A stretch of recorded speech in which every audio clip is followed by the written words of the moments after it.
السلام علیکم ورحمۃ اللہ وبرکاتہ۔ بسم اللہ والحمد للہ والصلاة والسلام علی رسول اللہ ومن والہ۔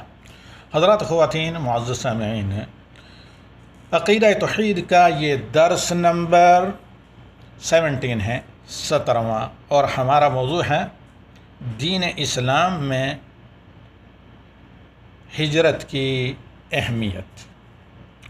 اب یہاں پر ہم ہجرت کا شرعی حکم بیان کریں گے کہ ہجرت کا شریعت محمدی علی صاحب الصلاۃ والسلام میں کیا فضیلت ہے، کیا اہمیت ہے۔ مختصراً ایک حدیث سن لیں۔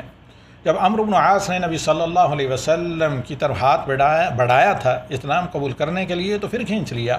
نبی صلی اللہ علیہ وسلم نے کہا کہ عمر، ماجرا کیا ہے؟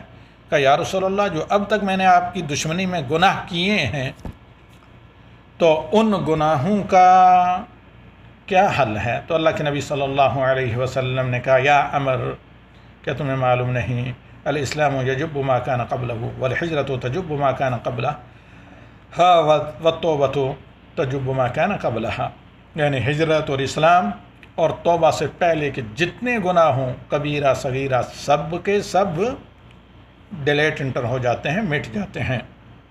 تو سب سے بڑی فضیلت ہجرت کی یہ ہے کہ ہجرت کے پہلے والے جتنے گناہ ہوں وہ معاف ہو جاتے ہیں۔ آپ نے صحیحین میں، صحیح بخاری میں یہ واقعہ سنا ہوگا، پڑھا نہیں تو اہل علم اور خطبہ سے سنا ہوگا کہ جس شخص نے 99 قتل کیے تھے، پھر کسی ظاہر کے پاس گیا جن کے پاس علم شرعی نہیں تھا، انہوں نے کہا 99 قتل کر کے میرے پاس تم آ رہے ہو اپنے لیے معافی کا کوئی راستہ جاننے کے لیے، کوئی توبہ نہیں تمہاری، تو اسے بھی مار کر 100 کا آنکڑا یا 100 کا عدد پورا کر دیا۔ پھر آگے کسی عالم سے ملاقات ہوئی تو عالم نے کہا کہ اللہ تعالیٰ ہر طرح کے گناہوں کو معاف فرماتا ہے اور توبہ سے ہر طرح کے گناہ بڑے سے بڑے معاف ہو جاتے ہیں، سچے دل سے توبہ کرو۔ اور اس کی صدق توبہ کے لیے ایک یہ بھی ہے کہ تم برے لوگوں کی بستی کو چھوڑ کر نیک اور صالح لوگوں کی بستی کی طرف ہجرت کر جاؤ۔ یہ اس درس کا تھوڑا سا مقدمہ تھا۔ آئیے اب ہجرت کے موضوع پر اس درس کو مکمل کرتے ہیں۔ ہمیں اور آپ کو معلوم ہونا چاہیے کہ جہاں آدمی کے لیے اپنے دین پر عمل کرنا، صحیح طریقے سے دین کی تطبیق پریکٹیکلی طور پر دشوار ہو جائے، تو وہاں سے ہجرت اس امت پر یا امت کے افراد اور جماعت پر فرض ہو جاتی ہے۔ اور ہجرت کا مطلب ہوتا ہے کہ بلد شرک سے، اس خطے اور بستی سے جہاں شرک و کفر ہو رہا ہو اور اس بات کا امکان ہو کہ آپ یا آپ کی نسل شرک و کفر میں واقع ہو جائے گی، تو ایسی صورت میں ہجرت کرنا، وہاں سے اس بستی کو چھوڑ کر اہل ایمان کی بستی میں جہاں دینی تطبیق آسان ہو چلا جانا، یہ فرض ہو جاتا ہے، اور یہ قیامت تک واقعی ہے۔ ہاں، جہاں مکہ کی طرح فتح مکہ کے بعد حالات سازگار ہو گئے اہل ایمان کے لیے، مسلمانوں کے لیے، تو جہاں ویسے حالات ہوں وہاں نہیں، بلکہ جہاد و نیت۔ لیکن رہا مسئلہ عمومی طور پر، اگر کہیں شرعی تعلیمات کو عملانا ناممکن ہو یا دشوار ہو، تو وہاں سے ہجرت کرنا فرض ہوتا ہے۔ حقیقتاً تبھی جا کر آدمی صحیح طریقے سے اپنے دین پر عمل کر سکتا ہے۔ یہ شیخ الاسلام امام محمد بن سلیمان التمیمی یعنی محمد بن عبد الوہاب فرماتے ہیں کہ والحجرۃ فریضۃ علی هذه الامہ وهي الانتقال من بلد الشرک الى بلد الاسلام وهي باقیۃ الى ان تقوم الساعہ۔ ہجرت اس امت پر فرض ہے، اور یہ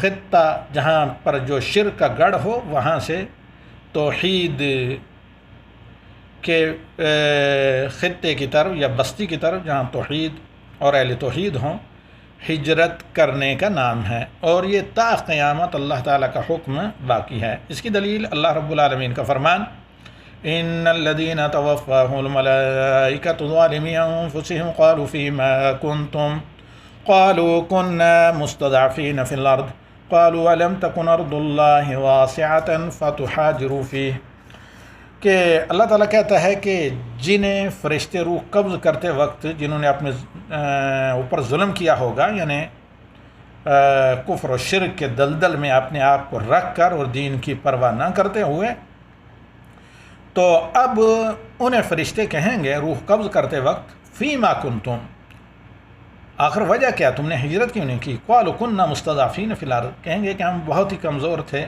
بے بس تھے۔ قالوا الم تكن ارض الله واسعة، تو فرشتے اللہ تعالیٰ کے حکم سے انہیں کہیں گے کہ اللہ کی زمین اتنی کشادہ نہیں تھی کہ تم اس دار الکفر کو چھوڑ کر دوسری بستی میں منتقل ہو جاتے، فتہاجروا فیہا، کہ اللہ کی زمین میں تم لوگ ہجرت کر کے اپنے ایمان اور اپنے دین اور اپنے عقیدے کی حفاظت کرتے۔ اللہ تعالیٰ کہتا ہے فَأُولَئِكَ مَأْوَاهُمْ جہنم، ایسے لوگوں کا ٹھکانہ جہنم میں، وسعت مصیرہ، جو انتہائی برا ٹھکانہ ہے، اور جو انتہائی برا رزلٹ اور انجام ہے۔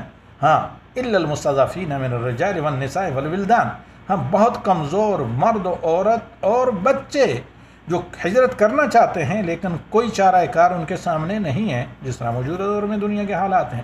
لا يستطيعون حیلہ ولا يهتدون سبیلا، نہ تو ان کے پاس کوئی ذریعہ ہے اور نہ کوئی راستہ یہ ہجرت کر کے جانے کا، تو وہ اپنے بساط پر اپنے دین کی حفاظت کریں، عملائیں۔ فَأُولَئِكَ عَسَى اللَّهُ أَن يَعْفُوَ عَنْهُمْ، ان لوگوں کے بارے میں یہ امید کی جا سکتی ہے کہ ان قریب اللہ انہیں معاف کر دے گا۔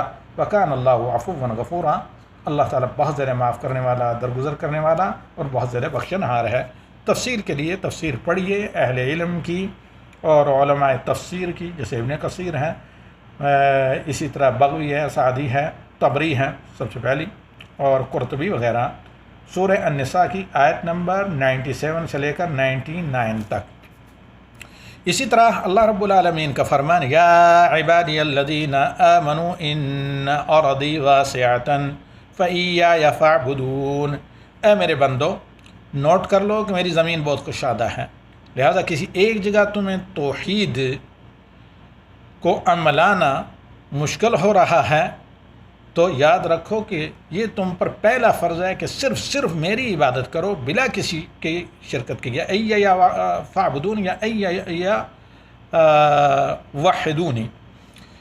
یہ سورہ عنکبوت کی آیت نمبر، سورہ العنکبوت کی آیت نمبر 56۔